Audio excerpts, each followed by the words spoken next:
Meus amigos, minhas amigas, então vamos para mais um ensinamento, que hoje virá através do livro Socorro e Solução, do José Carlos de Luca.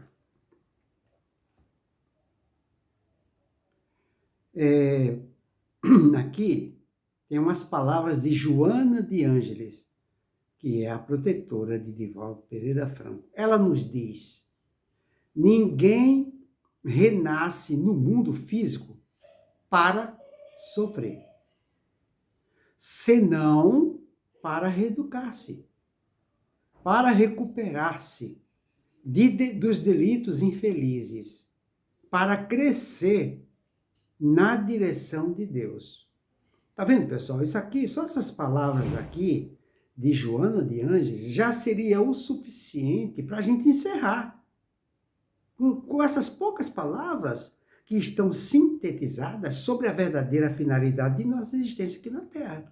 Se nós quisermos saber qual é a finalidade de nossa existência aqui na Terra, é só decorarmos essas palavras de Joana de Ângeles, que eu vou repetir, para nós não esquecermos. Então, olha, eu vou repetir. Se nós queremos saber qual a verdadeira finalidade de nossa existência aqui na Terra, só existe uma forma: decorar, colocar no íntimo do nosso mais íntimo essas palavras de Joana de Ângeles. Vou repetir que ela fala: ninguém renasce no mundo físico, ou seja, na Terra, para sofrer.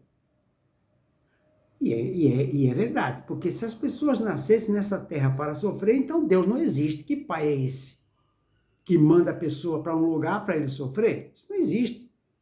Não existe. Por isso que ela fala: ninguém renasce no mundo físico para sofrer, senão para reeducar-se. Então nós estamos aqui na Terra para nos reeducarmos, porque a Terra é uma escola. E todos nós estamos aqui na condição de aluno repetente. Por isso que ela chama aqui de reeducar. É uma nova oportunidade. Tudo que acontece conosco aqui na Terra são oportunidades.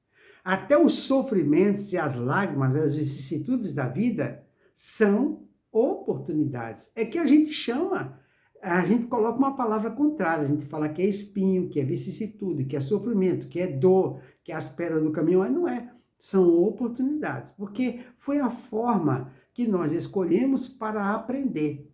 Aprender pela dor. A gente não resolveu escolher viver, aprender pelo amor, mas pela dor. Aí é que está. Então, vou repetir o que ela falou aqui. Ninguém nasce no mundo físico para sofrer, mas senão para reeducar-se.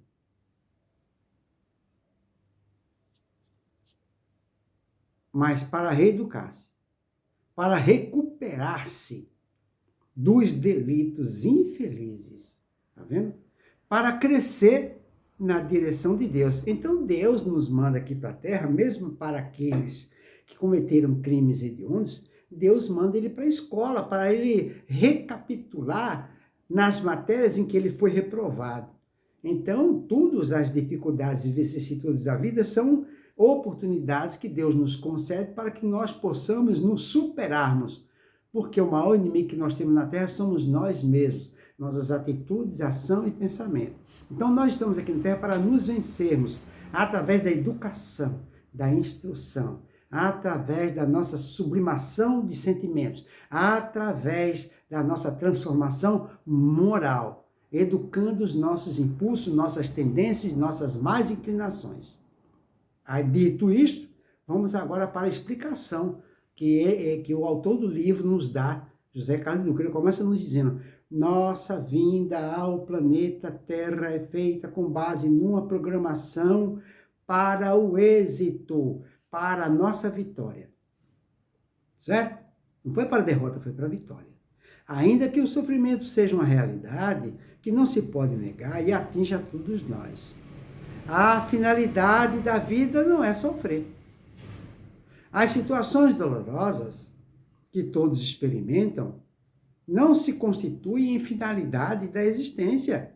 Não, mas apenas num mecanismo divino de advertência para correção de caminho, quando nos distanciamos da rota de felicidade que Deus traçou para todos nós. Certo? A lição espiritual ensina que temos 3 grandes objetivos em nossa passagem pela Terra. 3 grandes objetivos. O primeiro, reeducação. Segundo, recuperação. Terceiro, crescimento interior. Então, tem três lições que nós temos que aprender, que nós estamos aqui na Terra para nos reeducarmos. Segundo, nos recuperarmos. E terceiro, para o nosso crescimento interior. Essas são os 3 trabalhos que nós temos que fazer aqui na Terra. Tá certo?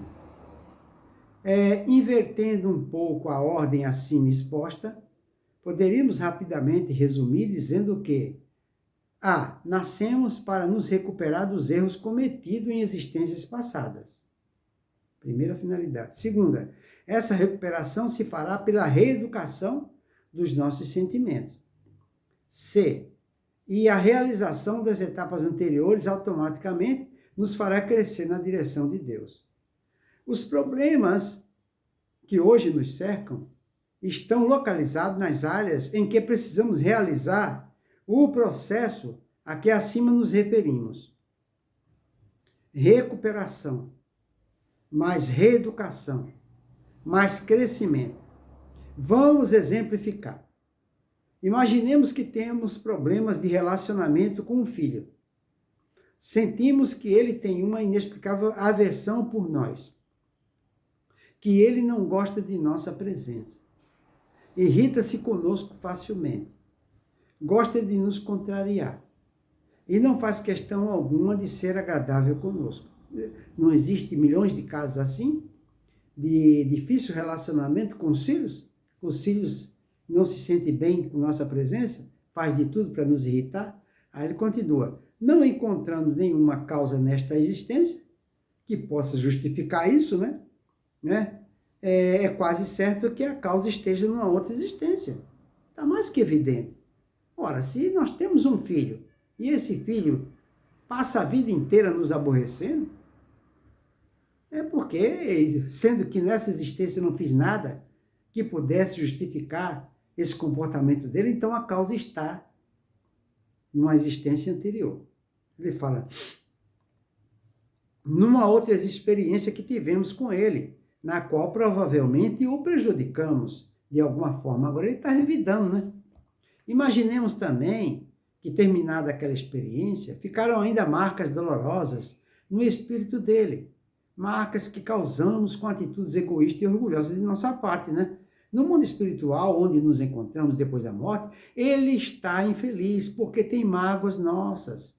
E nós também não estamos felizes pelo mal que lhe fizemos. Cada um com sentimento de culpa, tá vendo? Num caso como esse, aí ele continua, como Deus é bom e também é misericordioso, nossa volta ao planeta é programada para que essa desarmonia seja superada. E é possível supor que nós voltemos na condição de pais e ele na condição de filho nosso. Tá vendo? Nós não nos lembraremos do que ocorreu, mas a animosidade de hoje nos permite deduzir que não fomos aprovados na experiência anterior com ele e agora estamos em regime de recuperação espiritual. E faremos isso reeducando os nossos sentimentos. Se ontem fomos egoístas, hoje nos reeducamos para sermos mais amorosos com ele. Se ontem fomos orgulhosos, hoje nos reeducamos para sermos mais humildes com ele, com os desafetos. Se ontem fomos agressivos, hoje nos reeducamos para sermos mais pacíficos com os desafetos. Se ontem estivemos muito distantes, hoje nos reeducamos para sermos mais próximos com os desafetos. Aquele comportamento que o filho reclama de nós, muitas vezes é o comportamento que não tivemos com ele ontem. O sentimento que faltou no passado é o sentimento que a situação provacional de hoje está nos exigindo ter.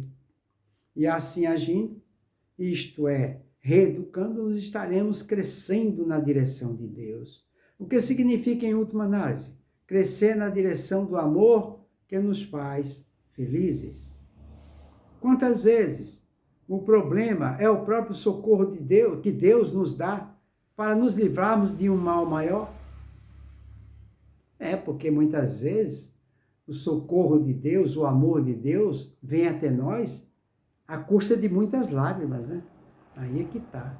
Mas a gente não consegue ver assim. A gente acha que o fato de estarmos chorando é sinônimo de sofrimento. E não é, é a solução. Não é? Depois da tempestade vem a bonança. Aí ele fala, a cirrose, ele dá um exemplo, a cirrose, por exemplo. Não é? Não seria um socorro em forma de enfermidade, através do qual Deus está ajudando o alcoólatra a deixar o vício? Então, a cirrose, que Deus permitiu que ela aparecesse na pessoa, foi justamente, que é um mal, né, vamos dizer assim, um mal necessário, que Deus, não é, se utilizou para que a pessoa faça uma reflexão e pare de beber. Aí a cirrose vai embora. Porque foi a forma que a pessoa escolheu para aprender. A pessoa não quis ir até Deus pelo amor, ela preferiu ir pela dor. Né? Aí ele fala, como vimos, não estamos na terra para sofrer, mas sim para nos reeducarmos. Então a cirrose não é um castigo, e sim uma professora que está ensinando o alcoólatra a se reeducar e aprender a ter controle sobre seus instintos e a amar a si mesmo. Aprendizados que ele voluntariamente não desejou fazer. Ele preferiu que o aprendizado fosse pela agrura, pela dor. Em sã consciência, ninguém gostaria de passar por uma experiência dolorosa para chegar a resultados positivos, mas é assim que muitas vezes acontece, porque, via de regra, o sofrimento ainda tem um poder de convencimento maior do que todos os bons conselhos que recebemos de pais, amigos, livros ou nos templos religiosos. Então, tem pessoas que não têm ouvidos de ouvir. Tem filhos nossos que preferem ouvir os amigos, os vizinhos, mas não quer ouvir os pais. Então, o mundo vai ensinar. A dor vai ensinar. O sofrimento vai ensinar, porque foi a forma que a pessoa, não é, decidiu aprender. Por isso, problemas são mestres, disfarçados e muito especiais, porque trazem situações práticas ligadas à nossa necessidade de crescimento. Sendo o problema o mestre, é fácil concluir que ele somente nos deixará quando aprendemos a lição que ele nos trouxe. Para facilitar esse processo teórico e prático, apresento esses conselhos valiosos de Elaine Harrison, os quais devem ser praticados desde já. Ela falou, primeiro, aceite a responsabilidade por sua vida. Quando você aceitar a responsabilidade por sua vida, como ela, você está agora, então aceite a possibilidade de mudança. Então, nós temos que aceitar a vida em que nos encontramos. Eu vou repetir. Aceite a responsabilidade por sua vida. Quando você aceita a responsabilidade por sua vida, como ela está agora, então aceita a possibilidade de mudança. Muito bem. Segundo, passe alguns momentos refletindo sobre onde você se encontra na vida agora e reconheça que como está devido às suas escolhas, decisões e ações. Terceiro, selecione uma coisa em sua mente com o que não se sente feliz e aceite sua participação na criação disso. Isso pode parecer um pouco difícil se você acha que circunstâncias, pessoas, trabalho moldaram sua vida de uma certa forma. Mas se conseguir de fato aceitar que você escolheu permanecer nesta circunstância, relacionamento, trabalho, então começará a recuperar seu poder. É hora, então, de mudarmos o slogan da nossa vida. Nada de nascidos para sofrer. Agora é hora de nascidos para vencer. Ficou aí essa lição maravilhosa, que requer uma reflexão de nossa parte, onde todos nós devemos nos conscientizarmos sobre a necessidade, né, de nos aceitarmos. e do trabalho de nossa transformação moral. Uma boa noite para todos, que Jesus nos abençoe.